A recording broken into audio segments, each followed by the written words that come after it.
Question, Cody Whitehair. What's the comfort level like with both quarterbacks heading into this first preseason game? Yeah, we're comfortable. We've been getting reps with both of them. They're both doing a really good job, and we feel good where we're at right now. Cody, AB talked about how well you're playing. I'm just curious, do you feel like it's been a good camp for you? You're a veteran. You know when you're having a good one. What are your thoughts? Yeah, I feel like overall it's good. Obviously with being in this scheme, it's helped me out a lot too. Yeah, we got a great group. Everybody's been working hard and, really like where we're at right now heading into this first preseason game. Played in the system the last couple of years. How have you been able to help the other offensive linemen kind of come up to speed? Just with the experience, I've seen a lot being played in this offense a couple of years. I've heard a lot of the play calls, a lot of the cadence and stuff. So just being able to help them, see different things and get a better head start on some of the stuff that I've seen in previous years.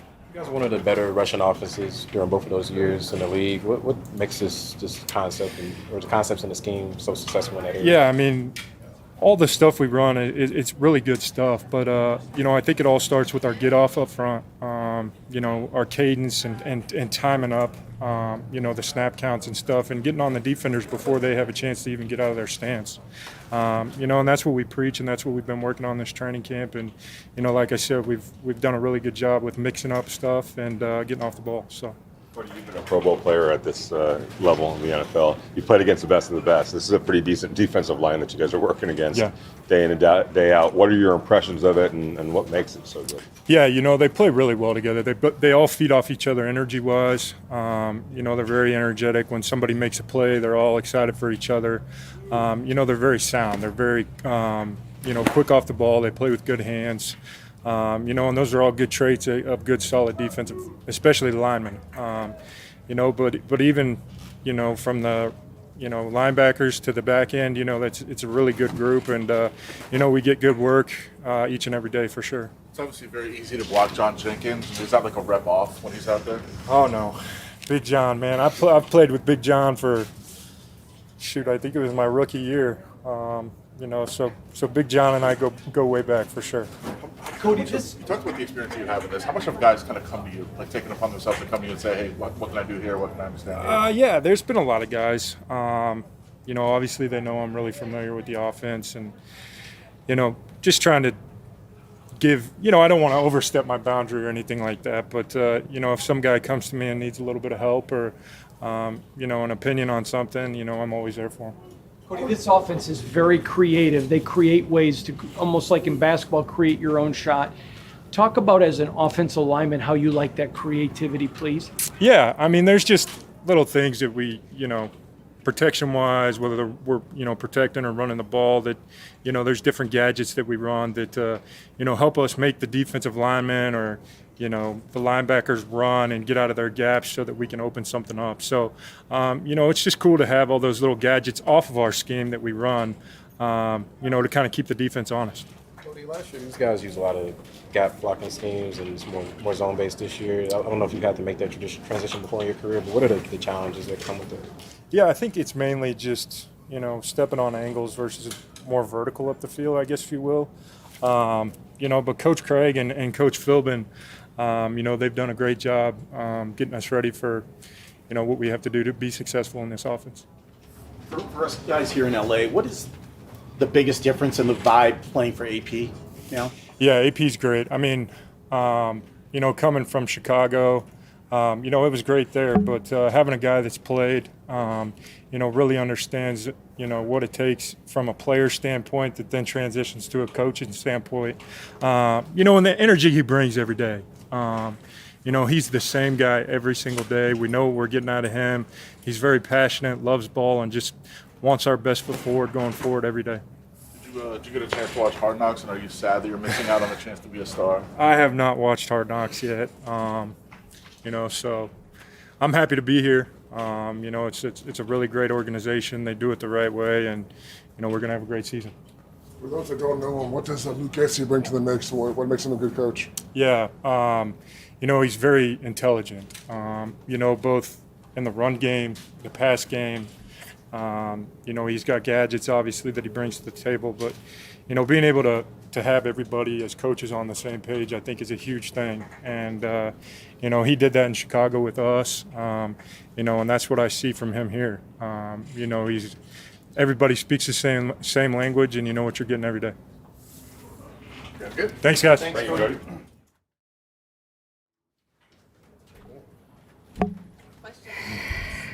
How's this camp go for you? 12 years. It's going. I know you were kind of out for a little bit. Is it just kind of rest days, or were you kind of working through something? Man, never had a rest day, really. A wisdom tooth, man.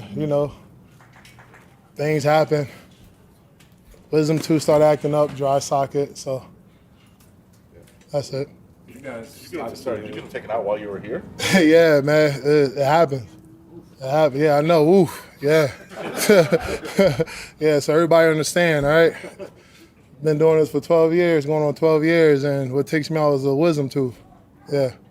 Did they have somebody down here? Or did you go back to Vegas? Man, listen, there's resources everywhere. All you got to do is Google. Byron talked a lot and gave you a lot of praise for his maturation from year 1 to year 2. You and I have talked before about you being a leader. Can you discuss your mentoring of Byron and how he took it? Man, it's like a little brother. Like, this is a brotherhood. I was extremely fortunate to have the guys who cultivated me when I came in the league, like the Broderick Bunkleys, Keem Hicks, Jonathan Vilma, all those guys when I got drafted in by the Saints in 2013. So I just pretty much try to take that with me everywhere I go. Treat everybody like a brother, a little brother, and just whatever game I can give them, to do better, right? And if they listen, I'm just going to keep giving them game. Byron has a lot of potential. It's no different than when I had Christian as a rookie in Miami, right? Everything I learned and I picked up during the years, I gave it to Chris. And everything, same thing with Byron and Nesta. Man, those guys they really want it. They're hungry for it. They got a lot of potential. They're on this stage for a reason. So if I can do whatever I can, I'm not just a vet as far as a player, but also as helping a coach. I trust Robbie. I love Robbie, PG, and all those guys. So it's up to me sometimes to give them perception from a player perspective instead of a coaching perspective. You guys signed Christian Wilkins this offseason. What's he brought to that room and kind of helped elevate you guys? Oh, man, energy. Energy. Obviously, we all know how Mad Max is, right? And it's nice to have somebody who's running just like Max on the inside, right? So it's just like, man, things hasn't changed, to be honest with you. You can see we all still a tight-knit group. We still love each other, we still hang out on and off the field. I can't really say much change because I've been with a lot of these guys on other teams. And now we're all together under one roof. To me, it's nothing different. But to y'all gonna see it's gonna be a show. This last year after you had that defensive touchdown, you were trying to earn another year in the league. What is it like to earn that extra year in the league? Man, I enjoy doing it. I still keep up with a lot of my older guys. I was talking to Broderick Bunkley not too long ago. Man, just said keep having fun. Cam Jordan, they're right down the street from us. We was with each other during all season for a little bit. Man, long as you enjoy the process, man, just keep doing it. And I still enjoy the process. This organization, rejuvenated my love for the game, and I'm so thankful to be here. So long as I'm going to keep enjoying the process and the organization will allow me to do it, then I'm just going to keep pushing. Just talk about your relationship that you have with Adam Butler just from the time that you first was teammates with him to now, and have you really seen a leap from him this training camp? Yeah, man. There was a lot of things about AB that I saw when we was in Miami. Like, people used to get us confused because I was number 90 and he was number 70. So all they saw was the dreads and the helmet and then the 0 on the back of the jersey, but didn't see the 7 or the 9, right? AB, obviously – he said some things when he was at the podium that he wanted to show everybody that he's not just a passing player, right? And he has that potential to be every down person, I see it in him. That's my little bro. And just seeing that now, like I said before, I've seen it, but for y'all, it's going to be a show, As a nose tackle, your job is to take on double teams a lot usually. But how tough is it you think it's going to be for teams to do that playing next to Wilkins? You got to choose. Like I said, you got guys like Max running off the edge. You got guys like Christian running from the inside. And then they got to double team me. So we're just gonna enjoy the process, man. Obviously this is the league, so people want to scheme and do whatever they can, just like we do, and we scheme just like we do. So we're just gonna figure it out. I'm not gonna sit there and say anything crazy because the NFL, anything is possible on any given Sunday. Most people, when they think of a bicyclist, they think of a small guy. But you wear the helmet and all the thing. Did you take any bicycle trips this summer? You know what? I didn't actually. Normally I do. A lot of people, if you don't know, I do cycle a lot. I'm one of those guys that everybody hate Sunday morning, Saturday morning when they getting coffee or going to the beach. But I'm just big, so I'm like a deer in headlights, so they move out of my way. But I didn't get a chance to. I rode a couple of times in Vegas, but this year I didn't get a chance to. But we'll pick it up.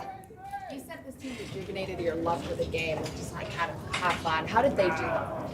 They just they believed in me, right? For the first time, I felt like I was able to go and play and be myself. A lot of times, when you're dealing with an organization, sometimes they have a role for you. When you come in, as soon as you walk in the building, they already predetermine a role for you. And I believed in myself for a lot of years that I can be a every down person, or I can be more just an in and out kind of guy. And I was able to prove that last year, right? But then in this league, it's all about consistency. So I'm working, Chris, right? I'm working to do that. I'm working to be consistent. And I believe in myself, and this organization believe in me. So I'm just going to take it day by day. So when Adam Butler said what he said here at the podium, did you understand where he was coming from? Oh, yeah. Man, listen, me and Adam, we go way back. That's my little brother. So I know. I feel him, and that's the thing. This is an entertainment business, and a lot of times us as players, we're misjudged by our abilities, right? And everybody has an opinion about what we do and what we're able to do and what we can't do. But it's up to us to continue on believing in ourselves so we can prove on the field to ourselves that we're able to do it. And whether you believe it or not, sometimes the stats just overshadow a lot of people's opinions, How do you silence that noise? Just keep playing and enjoying the process. People is, I don't really watch the game, but, sometimes when you have a good game, people start sending you clips and your family, friends, send you clips. Oh my God, this is, he's old. He's like 40 years old and he's having the best year of his career. But I was just having more fun. I was just having a lot of fun and with my brothers. So it wasn't like it was the best year. It was the only year that I was able to prove myself, and an organization allowed me to do that. You mentioned the D-line. Anybody behind you in the linebacker secondary jumped out this camp to you a little bit? Oh man, they all do.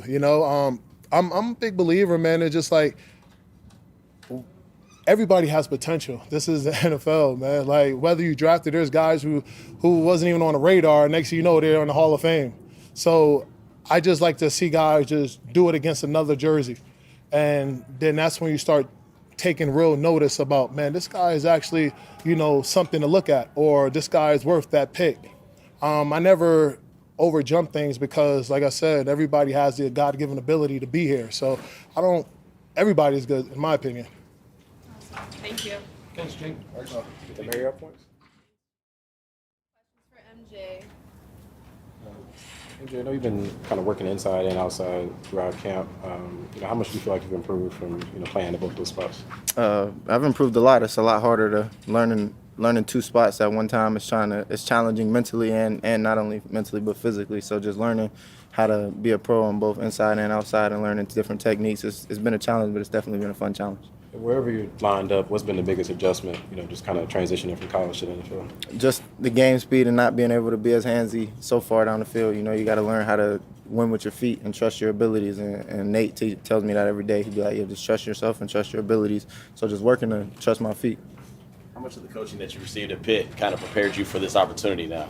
A lot. Coach Collins, he taught me a lot of ball. I text him a lot all the time and be like, yo, you taught me a lot of good things at Pitt, especially when it comes to like getting out here and pressing and different things. Like I hear things and be like, oh, I heard that before. So yes, it's gave me a lot of game. I can't thank Coach Collins enough.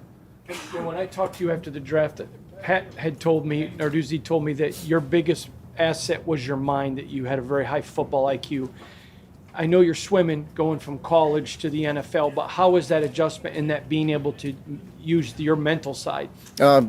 Great. I've been able to translate things. Like I said, being able to play in a defense similar to ours at Pitt, I'm able to translate and see what we do differently and be like, okay, this is what we do differently, so this is what you got to do here and things of that nature. So it's been a great thing to be able to use my mental, like you learned and like I learned. It was just a one-step jump. How big of a blessing is it to have DJ here? Great. I talk to him all the time. Be asking him like what he thought about Pitt if he missed guys. So guys be telling me, said what's up. So it's great learning from him. You've made a couple of plays so far in camp, with some deflections, even like a late, practice interception. Has there been one moment so far in this camp where you kind of told yourself, I belong here? Nah, not really. I wouldn't say one moment. I try to preach that to myself every day though, that I do belong here and I gotta earn my role here, and just going in day by day and just trying to keep stacking days and keep building and building and building. How helpful was it for you to be able to spend these first few weeks? I'm sorry. I'm sorry. How helpful was it for you to be able to spend these